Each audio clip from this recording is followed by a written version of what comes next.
All right, Clyde, do something. Welcome back to Grimerica. First time we had you on, it was kind of like one of those panels. You came in sort of probably pretty bad timing because we were talking about some pretty gnarly shit. But welcome back, just you and us together for an episode. Though, thanks for joining us.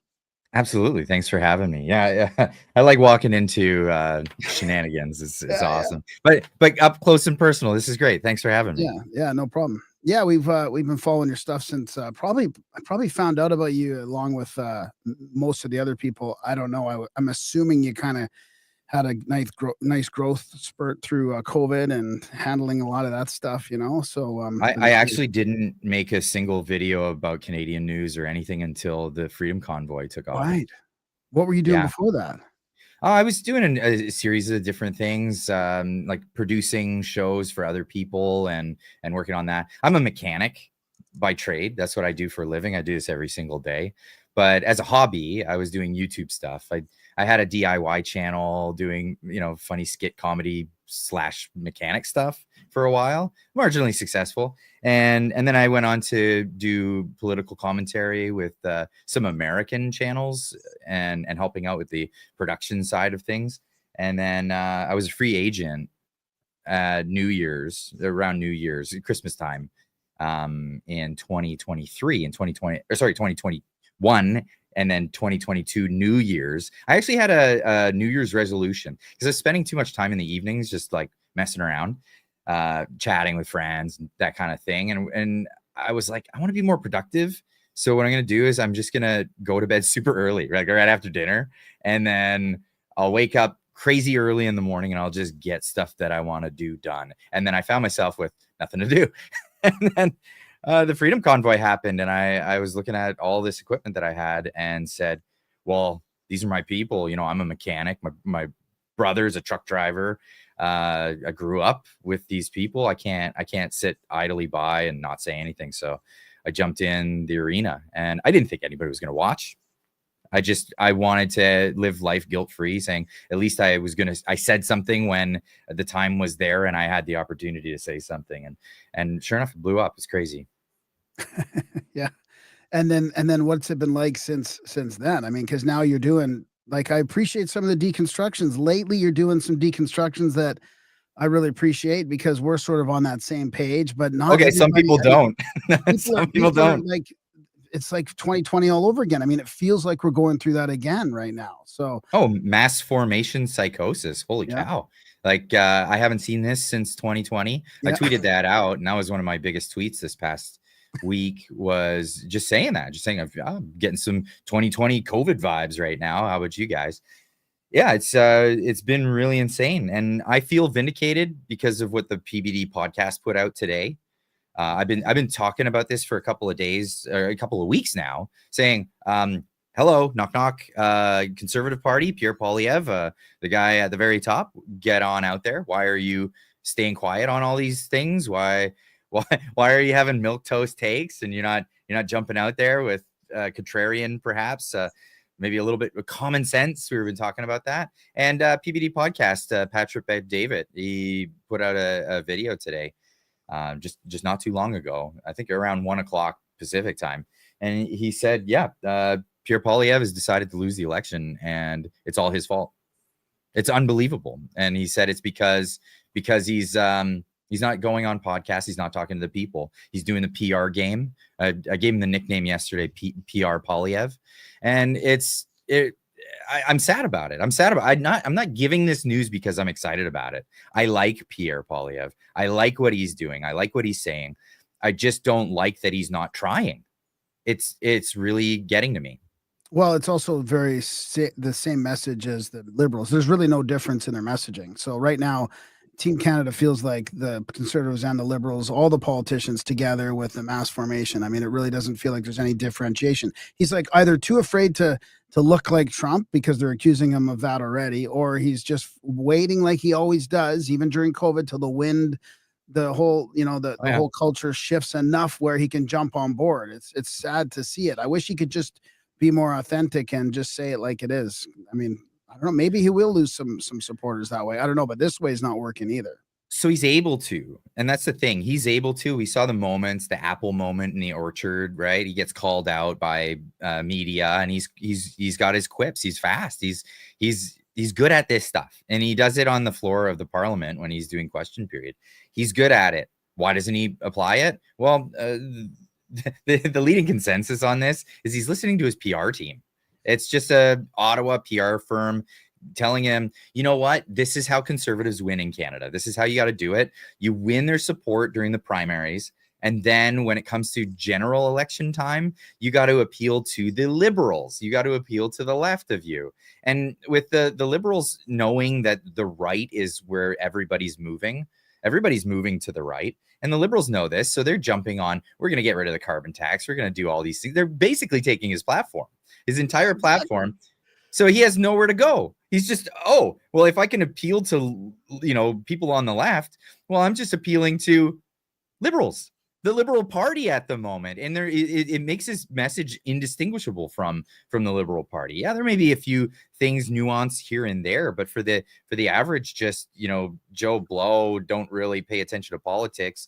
I don't know what's happening. I always voted Liberal. Who am I going to vote for this time? They'll look at this situation and they'll be like, well, I always voted Liberal. These guys are talking the same. I'm going to go that way too now. It's the way it is. Yeah, I like the way you put that. They stole his platform right out from under him. They did. They're getting rid of the carbon tax. Even like Carney's. Oh, but it's lies. It's lies. Oh yeah, like they're not getting rid of the no. They can say taxes. They're good at just saying whatever they need to say. They lie through their teeth. I mean, Carney's even like, oh, we're gonna be the best economy in the world. What are you talking about, dude? Why are you even saying that? He's just coming up with all kinds of crazy stuff. But I mean, you have a prime example of how you would like to see the Conservatives, because you saw that you went to the BC one, right? And I just saw your latest video with, maybe it was with Marty, where you're talking about how they, they actually have a decent message, a platform that's it's realistic. John Rustad, he gets up there and he says, we got to work with our partners. Yeah, they're upset with us because there's stuff going on here. Like, look at the fentanyl crisis. Look at the drugs. Look at all of this stuff that's happening. Immigration is nuts. We have 500% more bad guys going through our Canadian border into the United States than through the southern border. Yes, and the excuse is, oh, well, only 1% of the fentanyl goes through the border has been detected. Well, if you believe that that's the only stuff that's coming through the border, it's still that much is enough to kill 9 million people. Are we supposed to say, well, 9 million people potentially dead, that's okay? No, 0. And why is it that when the RCMP bust a lab in British Columbia and they know it was the cartel, they say it was the cartel, is the biggest lab that we've ever seen in Canadian history, and it works around the clock, they say, and somehow they just went there when only the janitor was in. Yeah, unbelievable. 195 million doses or something like that. Yeah, it's there's crazy. No way that's all for Canadians. There's no way. And there's all these trucking companies where dude names you can even, we did a thing where we went through some of the just some of the bus down in the States, the major bus, and the number of them are like dude named Singh, that it's like, oh man, that's like our entire trucking industry has been taken over by this sort of like weird Sikh sort of sect that is either wittingly or unwittingly running all kinds of drugs over the border. I don't know if they're patsies or if they're not, but it seems to be happening at a pretty alarming rate. Now, before we get to that, I want to go back to the thing, because what do you guys think about the thought that this is what Poilievre needs to be doing right now? He's like, he's not losing my vote. He's not, if I'm voting, he's not, but for the sake of the argument, he's not losing anyone in this room's vote. He's not losing Marty's vote. He's not losing any of our votes. There's even with what he's doing. I mean, this thing, what kills it for me? As soon as he starts playing dress up, I'm just like, God damn it. Can you just like wear a suit and say, no, man, I don't want to dress up like a different culture because it's stupid. Like, I mean, that shit drives me nuts. But what about the thought that he's already got us locked up? He's not going to lose us over what he's doing right now. He's going to upset us. He's going to drive us nuts. He's going to rile a lot of people up. But the center, the same sort of people that you said might end up just voting liberal again.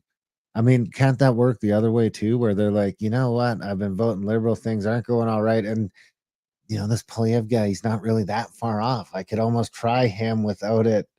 With, you know, it's like I can try a little conservative and it doesn't seem that radical. It's Yeah, almost well, like I think about sort of what if you no, I sort get of look at I it get the the same way concept. Yeah. as the like RFK in his confirmation, where he's sort of like skip toeing all these sort of things that, you know, you assume are bullshit. You know, he's like even sort of dodging the vaccine question and all these sorts of things. And it's like, you know, I mean, it's driving me nuts too, but there's part of me that thinks, well, if he's trying to scoop up some liberals right before the election, it might be where he has to play. I mean, you might risk losing those liberal voters by not fucking saying Team Canada. And then you're Yeah, back well, to just your the base. polls don't suggest that. The polls, if you're looking at them, are surging on the liberal side and falling flat on the conservative side. It's flipping. It's going the other way. We'll see in another 2 weeks if it actually goes entirely the other way. But that's the trend at the moment. And largely, like there's a few different reasons for this, right? The liberals across the country, and especially in the maritime provinces, we saw a number of MPs go on the news and say this sentiment exactly just before they ousted Trudeau, or, you know, Trudeau resigned, as he says he's done or he intends to do. They kept saying this. They kept saying, you know, my constituents are calling me up, they're mailing me, they're messaging me, and they're saying, we love you, but if Justin Trudeau is heading the Liberal Party, we're not voting for the Liberals. We're going to go with the Conservatives. And that's what the message was. And so the Liberals, they had this strategy. They wanted to get rid of Justin Trudeau as leader, bring in another leader, which for all intents and purposes, they don't know that Carney is worse than Justin Trudeau. They don't know this yet. They think, oh, well, he's been in charge of the Bank of Canada. He's been in charge of the Bank of England. He's been in charge of all these non-profit organizations all over the place, non-governmental, you know, entities all over. He'd be a great pick, wouldn't he? And as long as it's not Justin Trudeau, I'm going to go back with my Liberal MP that I've had for, you know, however many years. He's been great for our district or our riding. So we'll go with that. And I think a lot of this uptick on the Liberal side and the downtick on the Conservative side is because of that shift. Is there any way for them to catch that then, or is that something that is just completely outside of their control? Well, it's hard to have any control over it. Yeah, because like Parliament's prorogued. I mean, there's not much they can do. Because arguably you're not going to convince those people. But like, do you think that those liberals over there can be convinced by a harder right stance, or like, what is the play? What is the play for if you're Polyev right now? How do you sort of the haymaker? The haymaker is the only thing I think is going to work. I think because here's the thing, and I've talked to people. Everyone's talked strategy right now. How do we get the Conservatives to be popular again? How do we get Pierre Poilievre back in his thing so he's not just peaked and that's it? The idea is you just got to come out and just be a loudmouth. Sorry. I mean, like, you don't have to be Trump, but be like Trump is in the fact that he just comes out and he says the things that people are thinking. And we all know that Pierre Poilievre knows these things. He knows he's saying these things. If he comes out and he was just like, you know what? It ain't good in Canada right now. And yeah, US has got us by the balls, and they can do whatever they want right now because the Liberals put us in this situation. Now, if you want to get us out of this situation, bring in a Conservative government, because hiring another Liberal is not going to get us out of this. But instead, he's got to do this, like, you know, soft dance around and pretend. And he's doing what Scheer did. He's doing what O'Toole did, and he's gonna poll like Scheer and O'Toole did. It's a strategy that Conservatives have, is to do well and be right leaning in the ridings or in the Conservative Party races, and then as soon as it goes to general election, appeal to the left. It's not going to win us here. It's not going to win us here. I kind of had a prediction that was very similar. I figured that they're going to come in, they're going to lose a little bit of percentage, like a percentage that you're talking about is going to sort of slide back to the left again after the, you know, it was so separated for a while there, a few months back. And then the polls were going to be skewed, you know, improperly to make it look like it's even closer, and then they'll just steal it. I mean, they'll be there. But I mean, I was watching Wyatt Claypool recently. He thinks the polls are a little bit further apart than than you're thinking. He thinks that the Conservatives are still, quite a bit farther ahead. So I don't know what to think right now either. I mean, I don't even know if the Conservatives get in, if they're really going to make that much of a difference. I mean, they might slow things down a little bit, but that's why I think Canada's so broken, is we really don't. It is feeling like the uniparty right now. We don't have any options. Well, we need a conservative leader that's a little bit more outspoken about the issues, the actual issues. Right now is a perfect opportunity, and Pierre has shown that he is unwilling to touch the third rail. So Trump, just south of our border, has given a perfect opportunity for this. Now he's put in these punitive tariffs. Now the punitive tariffs is one thing. That's the 25% that has been rolled back again today. But this is in regards to the fentanyl crisis. This is about drugs and the border and terrorists getting across. That's what that is about. The other round of tariffs that are coming on April 2nd, these are reciprocal tariffs. Now we've been talking about reciprocal tariffs in Canada all a few months now. Well, what does it mean when the United States is doing reciprocal tariffs? Reciprocal tariffs on what? Well, it turns out we have a long-standing history of trade protectionism in Canada. And you know what? They don't want to talk about it. And this is a big third rail in Canadian politics, especially when it comes to the dairy lobby. Supply management is a big thing. It ended Maxime Bernier's career as a politician. He's now in the PPC. He's never going to be elected. I'm sorry. For all the PPC fans out there, it's not happening. And if it does, I'll eat crow. But that's the thing. Like, it's going to be a mainstream politician that's going to get in. But when is that mainstream politician going to come in and actually speak the truth? We should be talking about supply management, because it is an awful system that is giving us really bad trade deals with the world. And it's putting us at jeopardy with our largest trading partner right now. Now, in 2024, in January last year, Canada went to the negotiation table with Great Britain, our oldest trading partner, and they told us to they walked away. They said, you know what?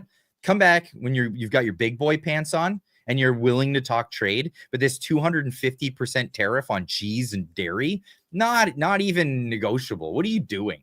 And when we hear Quebec, you hear Francois Legault. He's in front of a Washington audience when the delegate went down of premiers, and they asked him. The news media asked him about supply management, and he just said, no, not negotiable. It's not even on the table. Well, guess what?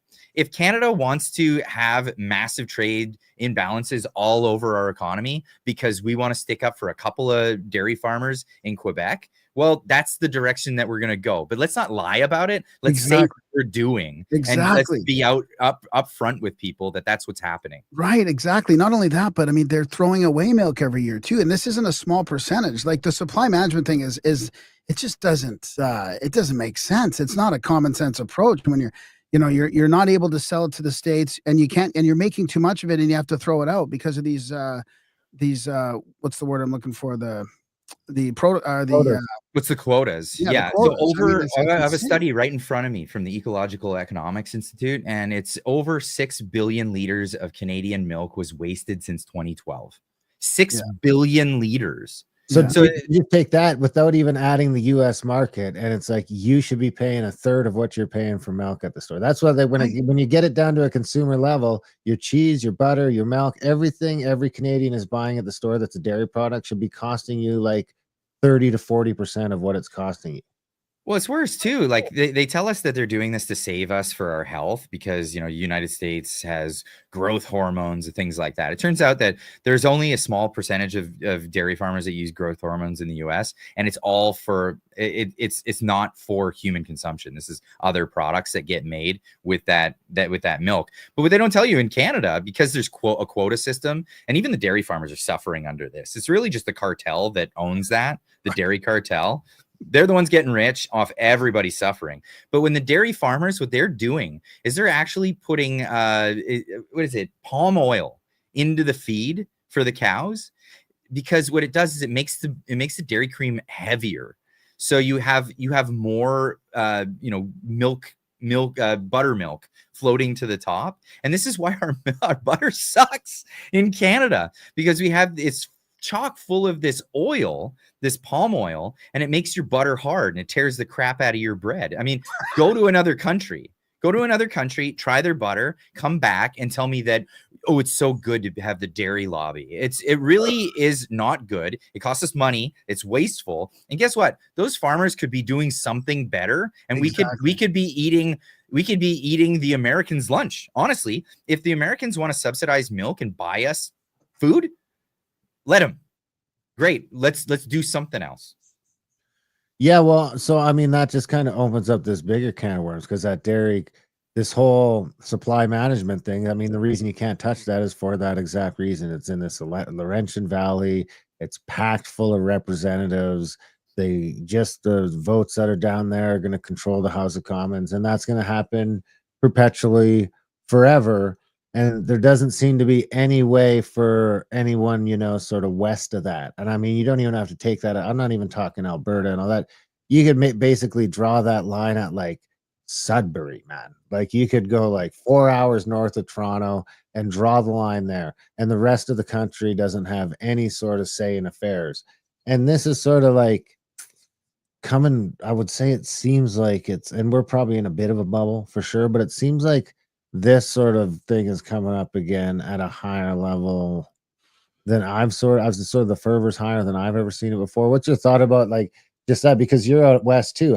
Because I mean, getting conservatives in Ottawa is one thing, but they're still just going to keep stealing our money, and Quebec's still going to keep getting older. And now it's like you said, they're like, well, the supply management's not on the table, and neither's the pipeline on the table. So it's like, you guys are willing to force us into trade war with the US, but at the same time, you're not willing to let us, how do you see this sort of this inter-Canadian dynamic shaping out over the next little while? Because at first I was thinking, this is nothing, but now the longer this goes on, I'm like, everyone knows about equalization now. Alberta voted 2-1 to end it, and we've been just ignored by every single political party, and there's no avenue for that to ever change. I think that's what people in Alberta and BC and Saskatchewan need to understand. There's no avenue for that to ever change. It doesn't matter how hard you vote. It doesn't matter how hard you vote. It's just the game is rigged in such a way that there's no way to take that back. It doesn't seem like, and it seems like people, at least in our generation, are sort of maybe waking up to that at a faster rate than I thought was possible. And I'm wondering if you're sort of seeing the same thing, or if you think that's a bubble. I mean, the whole AB 51 thing is a perfect example, because it's like, we're probably polling here at 2 or 3 times any place else in the country.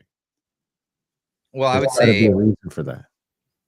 Yeah, I would say that it's increasing. It's absolutely increasing. And as people become more aware of the position of the federal government when it comes to the Western provinces, in particular Alberta, the transfer payments are a big issue. And when Donald Trump is giving, threats of tariffs, and the only person to go and start making the trade negotiations is Danielle Smith, the premier of Alberta, not a federal representative, a provincial representative, and she had every right to do it, right? She went down and she said, I'm representing my constituents, because there's a lot of money at stake here. This is a big deal. And she was able to knock them down and carve out only 10% tariffs as a punitive thing during this run of tariffs. But at the same time, Ottawa was threatening Alberta. Well, we'll put on export tariffs on you if you export oil. Shut off the oil to the America. And it's here. This is the thing. So Alberta's a province bordering Montana. I'm sure they have more in common with the people of Montana, and probably better relationships with the people of Montana than they ever will with the people of Ottawa. And this is what the people in the eastern part of Canada really need to get through their head. If the United States comes to Alberta with a sweet deal, there is no good deal for Alberta in Canada. There is no good deal. And this could be detrimental to the country. This could be really bad if Alberta decides, we're gonna go it solo. Thanks, but no thanks. We're gonna do it our own way. And whether they become a state, a territory, or their own sovereign entity, that's not good for the rest of Canada. But I gotta tell you, I wouldn't blame them for going. It is it is an abusive relationship between Ottawa and Alberta and Quebec and Alberta, and there's no sign of changing. Pierre Poilievre, in the wake of all of this, on his platform, he's saying, I have no intention of even discussing the transfer payments.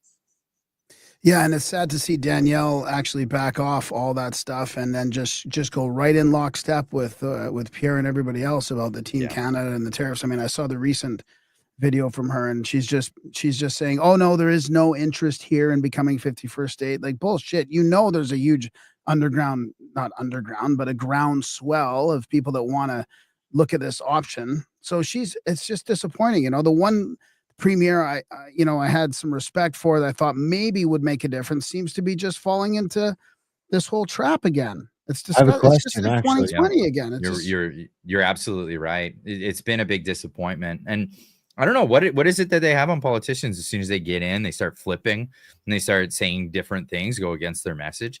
I had a video that I shared with Marty on the live stream last night. That was good. And it was Alberta. I was like, who's this lady? I love her. Right. And it was Danielle Smith from a series of years ago, a number of years ago. And she was talking the same thing. She's saying we have way more in common with the people directly south of us than we do with anyone to the east of us. And the East should really clue in on this, really get a grip of this. And if a politician, has some information on what they come to the table with on this stuff, why are people turning around and changing their opinions? I want to hear it. I want to hear what it is that's causing people to flip like this, because that's absurd. And if you have a good reason, Danielle, if you have a good reason for switching around, please explain it. Please explain it, because we haven't heard anything good. I have a question about that for both of you, because she's coming on now and she said today about banning the booze. You know, we can't have I mean, I don't know what the fuck is with these retards and banning the alcohol. But so can she only do that for like the government buildings, casino? Like, how can she? Because all this is all privatized in Alberta. So if I own a liquor store, she's going to tell me what the fuck I can import and what I can't import, because this to me is a bigger sort of problem. That's sort of waving across the things that nobody's sort of talking about, like this Wob Canoe piece of shit. He can just sign a thing, and because the Manitoba is privatized, I believe, like I can buy booze at a grocery store. Now, I don't know if that's the hard liquor too or not. I haven't been that way in a while, but it's sort of set up kind of like Alberta. I don't know what BC is, but in Alberta, we can't buy it in the grocery stores and stuff like that, but you can, it's not all government stores. That's the thing that like Ontario, it's easy to take the booze off the shelf because the LCBO is all the liquor stores are all owned by the government. There's two sort of booze stores. There's an LCBO, which is owned by the government, and then there's the beer store, which my understanding is also owned by the government. Looks like Manitoba's a mix of both public and private. So there you go. So can Wob Canoe ban a private fucking liquor store from what they can and can't import, tariff or otherwise?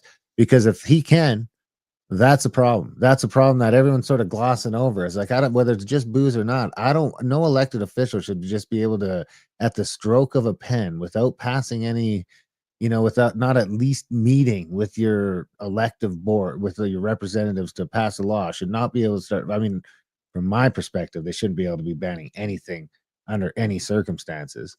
But I'll meet halfway to the people that obviously do want to ban some things sometimes. That at the very least, they should have to meet and vote on that. Wob Canoe or Danielle Smith or Doug Ford should not be able. Well, Doug Ford, I guess, is the exception because he is technically the boss of the liquor stores, I guess. But in a privatized system, that is not a good. I mean, this is fucking just another step on the guns, man. They took my fucking guns and now they're creeping in and tell me what booze I can buy if I have a liquor store, what I can and can't buy, and what I can and can't sell to my customers. It really kind of just proves the point, actually, Donald Trump's point in his second round of tariffs. You look at Canada and the knee-jerk reaction to, hey, you have too many trade restrictions and barriers and government entities running businesses. And what's Canada's response? Hold my Canadian beer because you can't have American ones. This is ridiculous. It's absolutely retarded. I love using that word now because it's allowed, but it totally is. It's Rob Ford gets on the mic and he says, we are the biggest alcohol distributor on the planet. Is that proud? Are you proud of that? Are you proud of your communist alcohol ring that you have in Ontario? Is that a thing of pride? Rob was the cool one. Oh, sorry, Doug. Yeah, Doug. I think he's Fat Pig Doug now. I think that's what it is, because Mr. Sunshine Baby. That did you see the Mr. Sunshine Baby clip? Oh man, that I had to crack up about that. I mean, at the BC legislature, because he was wearing his MAGA hat. I mean, oh my god, what a bunch! But they quoted him from his show, and they freaked out. They freaked out when he said, Mr. Sunshine Baby said that the fat pig Doug Ford threatened to turn off the lights for 1.5 million people, and that's an act of war. His outrage was at the fat pig part and not the act of war part. That is what's so messed up about what's happening right now, is that they're outraged about entirely the wrong thing, and they feel entitled. These government officials, they feel entitled to just trample on every vestige of semblance of freedom in this country. They stand up and they sing an anthem that has, freedom in the lyrics, and they don't even believe in that stuff. Oh, what? You want to buy some alcohol? You got to buy it through our supplier. And when in British Columbia, if you buy it from a not government supplier, well, it's got to go through a series of government entities before you can even get your hands on it anyway. Oh, you want to bring some Alberta stuff over? Well, you can't bring that over either. It was actually harder. It was harder in British Columbia to get Alberta beer on our shelves than it has ever been to get American beer. And this is the first time that we can't have both. It's outrageous. It's absolutely outrageous, the stance that we have in this country, and the audacity to turn around and say to Trump, how dare you put restrictions on our trade? You kidding me? This is an Orwellian nightmare, this country, when it comes to trade. I'm pretty sure the booze that they're talking about too from the provincial liquor stores has already been paid for too. So it's not even like a good economical thing. I mean, you've already, unless you're on some weird deferred payment plan, I mean, you've bought the booze, now you're taking it off the shelf and you can't like cash out. I mean, at least maybe not replace it later on after it's been bought. But yeah, I haven't heard of Jack Daniels doing a consignment sort of deal. Yeah. Maybe some poor asshole has to call Jack Daniels and be like, hey, can I return? Can I return 50 cases of? I'm the biggest supplier of alcohol in the world. Can I return some cases to you? So, I mean, I'm getting some interesting comments from the chat here, and it's kind of making me wonder too. She's saying we may get firearms training from the libs because Sweden has a great model. You can't make this stuff up. But she's also talking about the boots, like the USA would have boots in Canada if the power gets cut off, and it does make me think. Like, I've got a pretty conspiratorial mind. I got to admit, I'm a conspiracy theorist, and I feel like, do they want us in war? They might want us go into war here. I mean, they're really acting. Oh, they want it. Yeah, they want that. And the globalist sort of UN liberal rules based order that is like basically failed. Whether they're holding on for dear life, but they've failed. I mean, they're gonna hold on to Canada too. And I mean, I feel like that we're gonna be the. And geez, I'm living like in the middle of nowhere, fairly close to the border, a few hours from the border. Like, I mean, I feel like we're gonna be chucked into it. I don't see that. You're not gonna see boots crossing borders to fire up plants and turn the power back on in the United States. Wait, what you'll see though is emergency efforts. They'll have emergency efforts to assist and aid people if lights were ever shut off on them, if Doug Ford actually followed through with that ridiculous plan. And you know what would happen? The US would never buy power again. They would immediately build the infrastructure. That would be priority number one. It would get built, and then Canada would have excess power, as it always does in Ontario. They have excess power and nowhere to put it. It'll just fizzle off in the grid. And that's not an ideal situation. It's not very green either. Oh, they don't care about green. That's never been a concern of theirs. That's a virtue signal always. But when it comes down to it, I mean, I think it was James Dellingpool who said it. He said they're watermelons. They're green on the outside. You crack them open, they're commie red on the inside. This is what these people are. Yeah. It made me think today. I was thinking, what was I? Well, I might have been listening to your show when you were talking about the BC government, but I think it was Russ that somebody was talking about like making the pipelines east to west, and it's time to do all this stuff. And I'm like, what? This is what it's taken over the last 10 or 15 years. We haven't been able to build anything, and now all of a sudden, because of Trump, all of a sudden everybody wants to start building and get the economy on track. And part of me is like, oh, that's great to try it now, but I mean, it's kind of a little late. Oh, it's massively late, dude. How about how about the fucking EU just voted before we came on unanimously to dump $1 trillion into their military. So, I mean, I was arguing with some people on Twitter already because I was $1 trillion into whose military? Sorry, what? The EU military. The EU is dumping they just voted. The entire EU Commission voted to. They're going to make a standing army for the United Nations. Yeah, no, for the EU, for the European Union. For the European Union. Yeah, so they're dumping 800 billion to $1 trillion, which would match the US. Is annual spending. So I don't know if they're saying they're going to do this annual, if they're going to do this a one-time thing. Yeah, but I'm good luck with that. I was like, good luck with that. So Trump has just has his cake and eats it too. I mean, he told Europe that you should stick up for yourself, and now you guys are sticking up for yourself.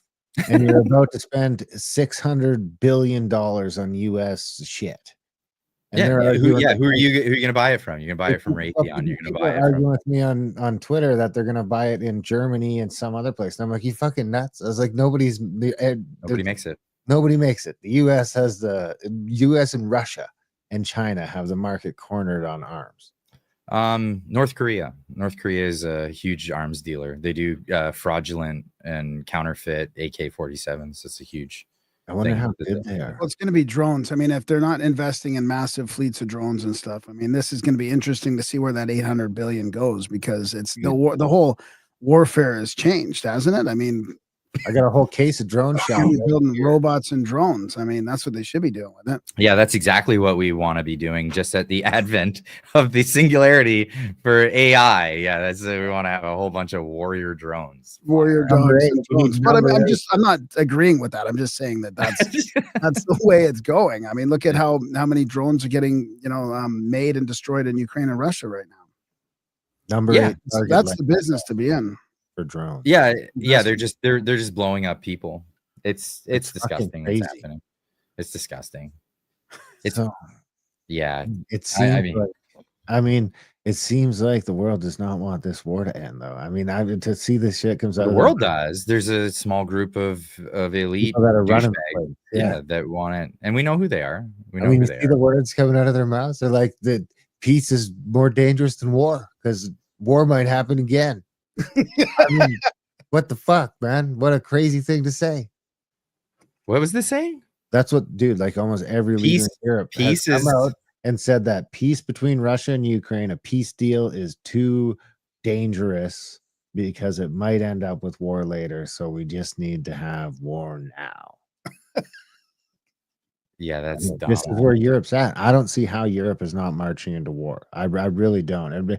It kind of makes me think that the whole US sort of backing towards the door of NATO is because they just can see that fucking Europe can't fucking help itself. It just can't help itself. There's something in the fucking water over there that just make them want to kill each other every fucking 50 to 100 years. Don't know. Yeah. I don't share that sentiment, and it's not my country. It's nothing to do with me, and I don't want a single of my tax dollars going to it. That would help, but that doesn't seem like that's going to happen anytime soon either. Not in Canada, no. I mean, that's the other thing they all agree on is sending our money to the Ukraine and Israel. Yep. Well, I mean, I'd like to get into some more of your history and Canadian politics and stuff, but I do have a quick question for you. Just getting back to the politics. Yeah. Darla again asked about the Liberal NDP Green merge. Like, what are your thoughts about that? Have you heard anything about that? Do you think that's going to... Yeah, it sounds desperate. That was Elizabeth May. What was it? Yesterday? Right. Yesterday, suggesting that. But Elizabeth May's always said desperate things. Desperate times call for desperate measures, I suppose. I mean, she's an attention seeker. I She can't wants listen be- to her. I can't. Yeah, I have a hard Makes me time. I throw have a up hard in my time. mouth. I just can't. Yeah. I see her speak and I just imagine that she smells like shoe polish. Yeah. Like, I think her breath probably smells like hand sanitizer. That's what I'm thinking. She's a drunk one, right? She's always drunk. Yeah. She's on the sauce all the time. Where is her writing? I mean, how I does don't even want to make it about personal attacks, but it's just so. Oh, I know. I kid. I just hate kid. what's coming out of her mouth. She's like the Pelosi. She's like our closest thing to a Pelosi. She's just kind of drunk all the time. She's saying crazy shit, but she just keeps getting elected. I mean, I don't know how she had her big homage for Omar Khadr and all that stuff, and I don't know how she's still around. Sometimes you just want to go drive around that riding and see who the fuck keeps voting for these people. It's really something else. Yeah, that's a good call. I don't know where it is though. I don't know where it is either. What's your prediction then? I mean, we got Saanich. I knew it. Gulf Islands. Saanich, Gulf Islands. Gulf Island. Oh, okay. Yeah. Where's that? On the island in Vancouver. Oh, Vancouver Island. Yeah. We should have just let the. It's as west as you're going to get, pretty much. Yeah. It's like left of California. Left of California. So, I mean, this is a big week. Everyone's freaking out that Trudeau isn't going to step down and all this stuff's going to happen. That the election's going to get pushed out to 2026? What's your sort of prediction on all that? What's your boots on the ground? So all over the place. It's so up in the air. I'm thinking about this, right? Because here's a strategy. Carney, for example, because they're going to install him. If he even gets installed, I mean, Trudeau is saying, I don't know if I want to step down. Or he didn't say, I don't know if I want to step down. He said, there's going to be a transition period. It's not day one. It's not going to be as soon as the election's over for that thing. Why not? Why not? He's like, oh my God, this Carney guy is a dud. What have I done? I mean, Is that after he was crying, or? You can't even you can't put the camera on this guy. You just can't put the camera on him, or he'll say something retarded. It's insane because, like, what was it when Pierre Poilievre took the position as party leader? He had it that day. Like, he was elected and he was party leader. That was it. Done. There's no transition period where, we got a lot of things to discuss and all that. Discuss it now. You got time. You should have had time for months to discuss this stuff. No, Trudeau wants to hang on to it as long as he can. He'll try to find whatever excuse he can to hang on to it. I mean, Donald Trump even publicly came out and said that. Like, wow, it looks like he's just trying to use this as an excuse to hang on to power. Who knows if he does? Is that the case? I don't know. But I know if Carney gets in, he doesn't have a seat. So he'll be up in the gallery, right? In Parliament, and he'll have to shout down during question period his answers. Like, it'll be something else. And Pierre Poilievre will take every advantage of that opportunity to make fun of him and say, I'd like to talk to the leader of the government here, the prime minister, and look up into the gallery. It'll be embarrassing. So he'll try to ride this wave of popularity that's happening right now and then go into a snap election. That's my prediction. If Carney does get in, I don't think he's gonna. I mean, he could absolutely prorogue Parliament and stick around. Parliament doesn't have to be. There's only so many days that they have to be in session in a year, and he could just ride it to its minimum and ride it out to 2026. Would he do that? I don't know. Maybe. I mean, it seems like the Grim Reaper that from the World Economic Forum would just like finish the job. You would have said no 5 years ago, right? You would have said no, but it just like seems to get more authoritarian around here by the month. I mean, it's really bad. It's really bad. Night. Like, if we were a canary in the coal mine, we've been on the floor for ages. Like, we're way too far already. So I got to ask you, because you've got the option to sort of go south if you want it. But what point it's got to cross your mind, right? It's got to be like a bit of. Oh, I'm going south. I'm not sticking around. Oh, are you going south? You've decided? Yeah, I didn't know that. Well, good. Yeah. So my wife and I were working on her green card. As soon as that we're legal to enter, I'm a U.S. citizen, so me and my biological children are allowed to enter the United States. But it's a question of my wife. So yeah, we're working on that, and once that's done, we're headed off to Texas. But and obviously, I'm not going to stop talking about the Canadian issue. This is huge. Like, everyone needs to know what's happening in Canada, especially the Americans, the last bastion of freedom. They need to know what happened, because this could happen there. It really And feels obviously, like that. yeah, obviously they're going in the right direction. They're obviously going in the right direction right now, but that's not it's not guaranteed that it's going to keep going in that direction. You know, the Democrats aren't sitting there, woe is me. They're making plans. They're making plans for the next election, and we got to be worried about that. And of course, let's turn things around in Canada. Let's try our best. But holy cow, this could happen in America too. And I want to be there to tell people what's been happening here, and tell them exactly how that goes down. And one of these things is, you know, Donald Trump, great. You've got all these powers and you've been able to do all this stuff, but your last move in office needs to be to rid the government of these powers. That needs to be the move. You need to be, if you want to compare yourself to Washington, you got to be Washington. You got to have the ability to take a kingdom and give it up and walk away and give it back to the people.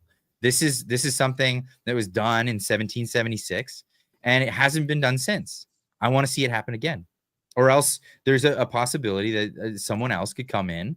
You know, the tyranny of the majority could come in and vote in their guy, and with the powers vested that have been bestowed on the executive branch over, you know, decades and decades, they could come in and usurp that kind of power. And I don't want to see that. I want to see liberty, the maximum amount of liberty. And that's my goal. That's my cause. That's my fight.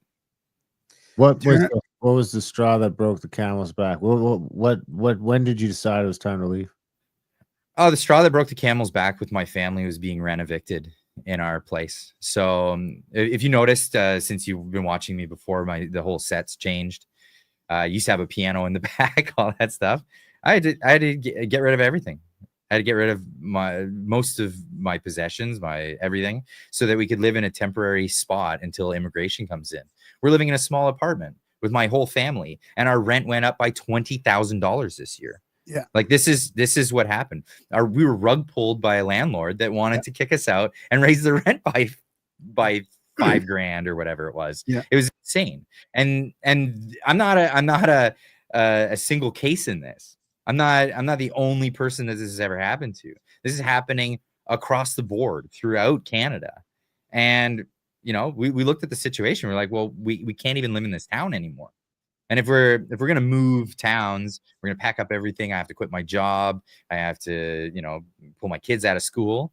Then what's the difference between 50 kilometers and 5,000 kilometers? So exactly. That's why we decided that's where we're going. Good for you. That's great. Yeah. How hard was that? Because I'm a PR, so I can get in. My kids can get in. How hard was the wife? To get how long into did it take that process? Yeah. Well, the process isn't over yet. So the process, the way it goes, if you're an American citizen and you want to sponsor your wife to come into the United States of America, you have to do what's called an I-130 petition. And the petition is basically just you giving evidence that you've been married. It's a legitimate marriage and all of that stuff. So all the documentation that would be associated with that, and then the paperwork. You file that in, and then now they have a I-130 supplemental petition, and that's the your wife would, or a person's husband or whatever would fill that out and put that in together with the paperwork. And then you file it off to USCIS, and then they give you a number of months that you're going to wait. And then the number could go down sometimes and sometimes go up. That's it. You wait. Huh. What did you mean? You're PR, Darren? You're I'm a permanent resident. Permanent resident of the States? Of the USA, yeah. Really? Yeah, it comes with the treaty card. Huh. Bingo bango. So yes, you would have to do an I-130 petition for your wife. Yeah, the kids are easy, but the wives get tricky. That's like when I was looking at it too. It's like the kids are just like they can just go as long as they're your kids, but the wives get tricky. Well, it might not be easy as far as the ex is concerned. I mean, that might be. That's why I'm here, is because I have an ex, and you know my wife has an ex. Right. Yeah. It's otherwise I'd have to say that I don't know that I'd have made it through COVID. Honestly, we probably would have left during COVID because, like, probably like right before the Freedom Convoy, I was like, I need to get the fuck out of here. But I'm divorced and I had custody, so I only have them 50% of the time. So it just wasn't an option. If it would have been where, you know, I had the option, I would say that that would have been probably when I would have pulled the pin. I mean, that like you were saying, that December and January, right before the Freedom Convoy, was some pretty dark times in Canada. Mhm. Probably the darkest in my lifetime, you know. Well, what was it like for you to get involved in the Canadian stuff, Clyde, like the Canadian politics? Because I know Darren and I, you know, we've been podcasting since 2013, but we never really got too political, especially in Canada. But then after COVID, when things started really affecting us, because normally, like, I mean, when I grew up in the 80s and 90s, and like I didn't pay any attention to it because it really didn't seem to affect us. Everything seemed to be going in the right direction, you know, until I don't know how, I guess 10, 15 years ago, maybe. But I mean, then when stuff started affecting us, we're like, we got to start sort of talking about this stuff a little bit more. So what was it like for you going through like COVID and then to, you know, now you're kind of a, you know, one of the prominent YouTube channels in Canada, deconstructing the stuff. That's unreal. Noticing the media lies like constantly. I mean, I saw your, you know, you're talking about the CBC there again the other day. So what's it like for you? All the time. So yeah, I mean, I as I alluded to before, I used to talk about American politics quite a bit. I've always followed American politics, being a dual citizen and always living, like, I grew up in border towns and my dad's American, and it was always watching, you know, the Detroit news every morning. So I've always followed American politics. Canadian politics was always like, you know, I know a bit about it. I know civics. I know what's going on and who to vote for when I, you know, be an informed voter. But that's that. I mean, I don't even think most Canadians are that involved in politics, and that the amount I was involved before was not really that much. You know, in 2015 when Justin Trudeau was running, with his, you know, everybody was down with Justin Trudeau and he's super into it. I wasn't for that. I knew what this was about. And I remember telling my friends and being that contrarian voice, right? Don't do it. Don't do it. You're not going to like it. You're not going to like it. It's vapid and it's full of promises that are empty. And here we are all them years later. And it was all true. Yeah, it's weird. It's like because we weren't paying attention, this is what sort of happened, right? So I struggle with it because part of me just doesn't want to pay attention at all because it's so bad. The lies are so bad. The corruption is so bad. You look at the foreign affairs stuff, you look at what's happening, but then part of me is like, this is why we're here because people haven't been paying attention. I mean, the other thing I feel like is, and I've been just wanting to rant about this, is the liberal world order, the rules-based order that they sort of put in place, you know, has failed. They could have had us. They could have had us eating out of the palm of their hand. They just had to like, just be careful with immigration, stay hard on crime, like just let us prosper a bit, stop the lies about taxing and climate change. And I mean, it's like they just couldn't help themselves, just wreck the place. They went way too far. They absolutely went way too far. But it's the way it goes, right? When large S comes in, it just comes in with more and more and more and more. Yes, it's just the organic sort of way it happens. It evolves into this uncontrollable glob that just takes everything. But I mean, so do you have hope that because to me it feels like there is a real battle. I mean, you know, some people think Trump's a psyop and Elon's a psyop and all this stuff, and I've got time for that, but I feel like this is a real battle. Like this is a battle between the new America and the rest of the liberal world, liberal rules-based order. You know, I think it's a real it's a battle between liberty and market economies and fascism. Essentially, the Chinese figured out that communism doesn't work. The Europeans figured out that communism doesn't work, and they figured out a new method. And it's a quasi communism. It's fascism for all intents and purposes. For the actual like verbiage of it, it's a perfect merger of corporation and state, and this is the model that they want. You know, the Maoists in China, they killed millions, 50, I think 50 million people is the projection. They don't even know. When you have a rounding error of like tens of millions, you had a bad system, but they still won't walk away from that. And they, you know, with Kissinger and Pierre Elliott Trudeau, they came over to China and they said, hey, listen, we're going to start you should start these economic sectors on your eastern seaboard, and we'll bring in corporations and we'll be able to take advantage of this whole situation because you have a serfdom. You have, for all intents and purposes, a serfdom, and you can reap the benefits of that. And they did. They used all the vestiges of the market and they installed it in a system of corruption and cronyism and all of this. And yeah, of course, when you have free markets to feed off of, you'll have all kinds of stuff. I mean, as Margaret Thatcher said, you know, socialism is great until you run out of other people's money to spend, right? And that's really what it's come down to. China's running out of people's money to spend. China's economy is crashing. They're not doing well. And I hope they don't supernova because that's going to be violent. Don't want something like that. Well, it's starting to look like they might be ready to tiptoe into war. I mean, they actually said that today. Well, that's what I'm getting at. That's what I'm getting at, this whole thing. Because when countries' economies, they collapse, and the people with the ideology, they can't let it go that their ideology was wrong, and they need to start looking elsewhere for ideas. No, they don't do that. They dig their heels even further, and then they bring their people to conflict.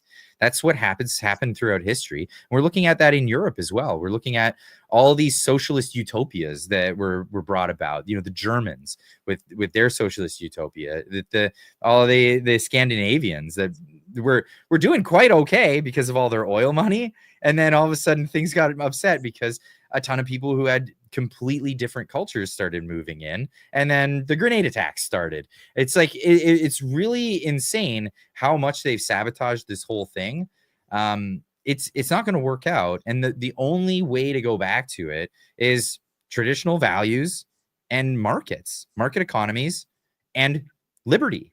This is what brought the wealth of all these nations about. This is what we need to go back to. Donald Trump is exactly a beacon for that. Elon Musk is a beacon for that. A lot of people think that, well, where's Elon Musk? Why does he feel this way? My 2 cents on Elon Musk is he's self-motivated. He absolutely has his own self-interest at mind. But I think what he's done is he's calculated how he could do all the things that he wants to do in his lifetime to the best of his ability. And the best way to do it is within a market economy and with maximum liberty. Because that's when you'll have the most engineers at your disposal. That's when you have the most doctors and rocket scientists, all these things that he wants to have for his businesses. He'll have the most of those available if he can maximize liberty. And maximizing liberty is adhering to the articles of the Constitution of the United States of America. This thing was written so long ago and has been the most beautiful document written in history.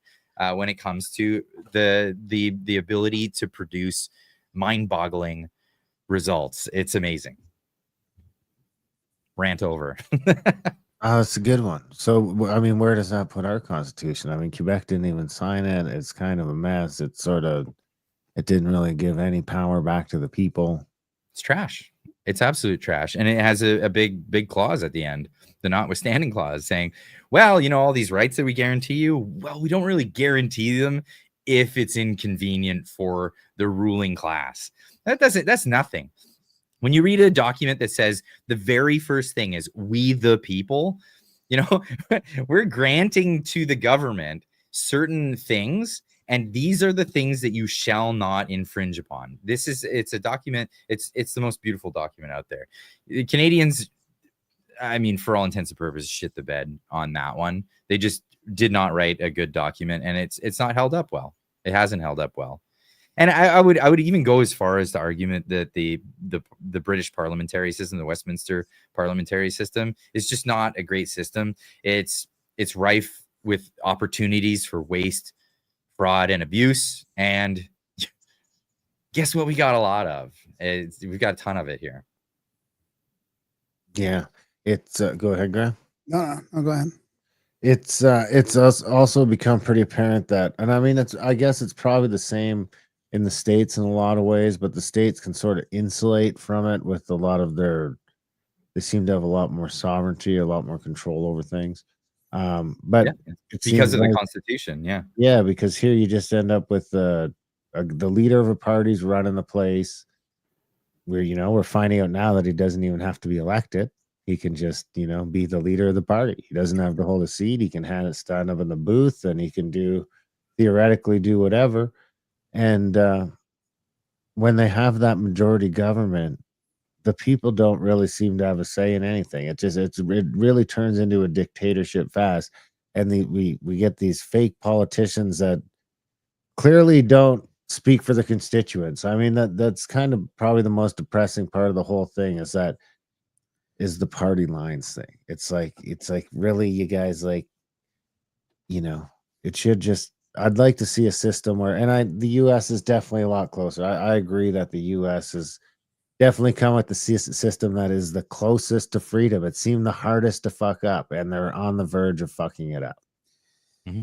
Well, I mean, we've talked a lot about not being able to vote our way out of this in Canada or the States or anywhere, because I mean, we've kind of gone, all the way to sort of more anarchy in a way, and I think I'm still there, but but America, with what Trump's doing, it's making it harder for me and probably others, because he seems to be saying all the right things. I mean, the stuff that they're talking about, I cannot believe. I mean, whether it's like chemtrails or poisoning the food, or Epstein. I mean, who knows what's going to happen with that still? But I mean, he's up there saying, like, talking about all the fraud in the USAID, and I mean, we've got our own global affairs thing, so it's kind of hard not to jump on that bandwagon for a bit, even though I don't think voting is going to make a difference, because it feels like this time voting did make a difference down there. If he can, because he's the only one I've seen that's doing what he says he's going to do, at least most of the time. I mean, I can't say all the time, and I know there's some problems, and I'll be quick to criticize when there are problems, but it does feel like it does feel like there's some hope in a way. Well, I hope there is. I hope there is hope. I mean, in the United States, that was great. They I'm so glad we're on this timeline. Like, honestly, how many things had to happen just